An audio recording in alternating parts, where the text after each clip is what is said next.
Hello, everybody, and welcome to Ice-Burgh To Go, your daily dose of Pittsburgh Penguins news and analysis. You can find us on YouTube at Inside the Penguins or anywhere you get your podcasts from. Let's face facts. The Pittsburgh Penguins defense was abysmal in the 2023-24 season.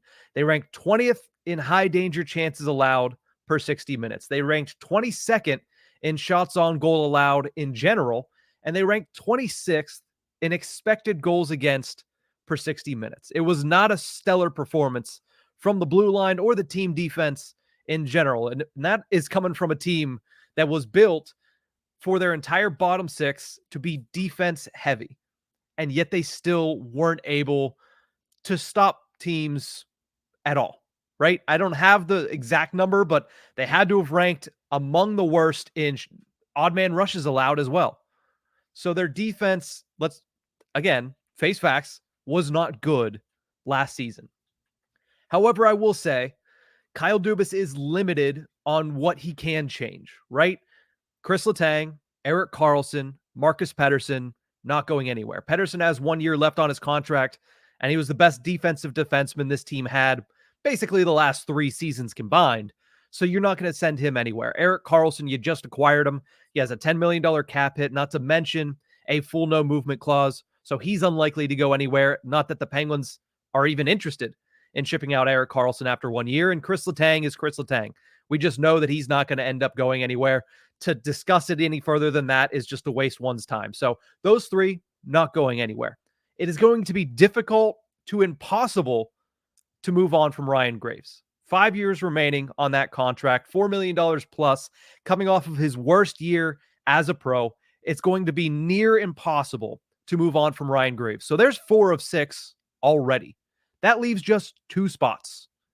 Now, Jack St. Ivany, has he earned an opportunity to take that third pairing right side spot? Yeah, he has. And did he perform well down the stretch for the Penguins? Yeah, he did. He didn't look out of place at all. In fact, he looked like he might be somebody who at a very young age has been a bona fide NHLer.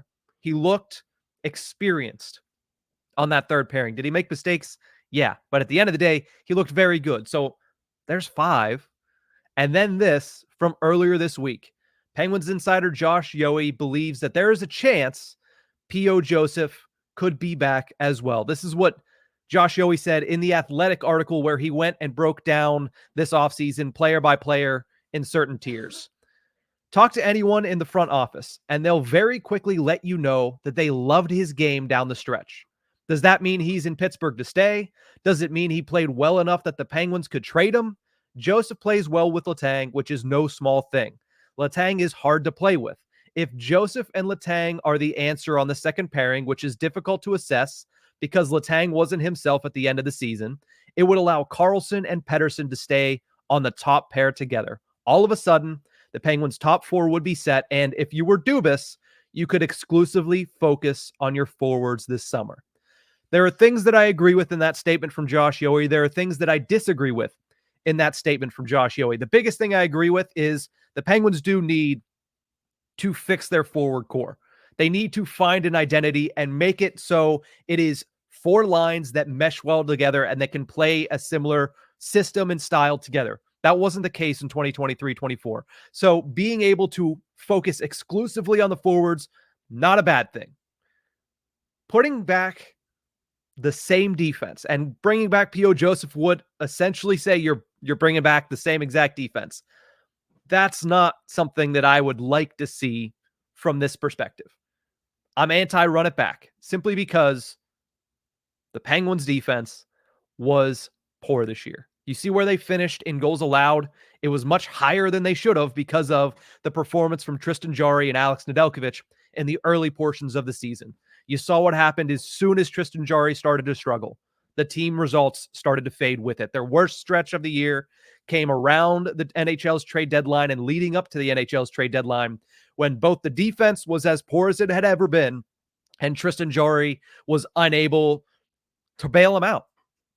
But there are some valid points to running back the defense. I'm not going to sit here and say there's no reason, there's no excuse, there's no hope if you run back the defense. There's hope and there's really a handful of things that could go right in the Penguins' favor if they choose to run with this six-man decor. One, Carlson and Pettersson will be entering their second season together, and you can let them build that chemistry. They're going to be playing together in Sweden this month, or for Sweden this month, over in Czechia for the World Championships. So building that chemistry, that pairing could become your bona fide top pairing. Letang will be better if and when he becomes healthy. He's already working out in the gym, seems to be at the, not discretion of his trainer, but he's already back in the gym. Is that before or after surgery? Is he putting off surgery altogether? Is he just trying to rehab without surgery? We don't know, but you have to assume that he's going to enter the year healthy. And if he can stay healthy, he's going to have a higher level than he was at the end of the season. There's also hope that P.O. Joseph finds his footing, right? He had a sophomore slump. And at the end of the day, does that make him who he's going to be the rest of his career? No, because he was much better the previous season. If he can get back to what he was the previous season, and maybe some towards the end of the season, match that with a healthy Letang, does that become a bona fide second pairing? Maybe. But again, you're hoping. Is it crazy to assume that Ryan Graves figures it out, or at the very least doesn't actively hurt the team? No, that's not crazy to assume. And maybe he gets better results when he's next to Jack St. Ivany, because stylistically, that's a better fit for Ryan Graves than either Erik Karlsson or Chris Letang. So again, is it crazy to assume Karlsson and Pettersson are going to be better in a second year together? No. Is it crazy to assume Letang's going to be better when he's healthy? No. Is it crazy to assume that it was a sophomore slump and P.O. Joseph can bounce back and get back on the right track developmental-wise? No, it's not. Is it crazy for Graves with Jack St. Ivany? Two guys that mesh together better than Graves and the other two. Is it crazy to assume that he will be better than his abysmal season this year? No, it's not crazy to assume. But that's a whole lot of hope. That's hoping that all of those things play out. And even at that point, how much higher is your ceiling if you're the Penguins defense? How much better can they be, specifically defensively? Because the Pens, they're going to need to rely on their forwards. They're going to need to change up their forward core enough to where they become a little bit more potent offensively. Part of that's also going to be, can you fix the power play? There's no personnel changes that are going to come in that are going to drastically fix the power play. So you have all these things that could go right for you. But at the end of the day, if you do all of that, and then there's the rumors of a power struggle between Sullivan and Dubas when it pertains to Todd Reirden's job and Mike Vellucci's job, who knows if Andy Chiodo is involved in that discussion as well. But if you run it back with Reirden, which I can't believe we're already saying this, but if you run it back with Reirden and the same six you ended the season with, is your ceiling that much higher? Can you be confident that the team is going to bounce back? Can you be confident that all of these players are going to bounce back, right? You need P.O. Joseph to bounce back. You need Ryan Graves to bounce back. You need Jack St. Ivany to continue the performance that he showed, but do it over an 82-game season, which he hasn't done yet at the National Hockey League level. It's a lot of hope. Do I think it is an impossible idea? No. Do I think it is likely that it happens? No. I think Kyle Dubas is going to try to change something here. But do I think that if he runs it back the same way, the Penguins have a better shot than they did this year? In fact, I think it's probably worse, right? There's chances that these players can get better. The Penguins are looking to get younger up front. That might help with their ability to let these defensive players play their position. Maybe Ryan Graves fills in really well with Jack St. Ivany, and it brings out what he was when he was at his best in New Jersey and Colorado.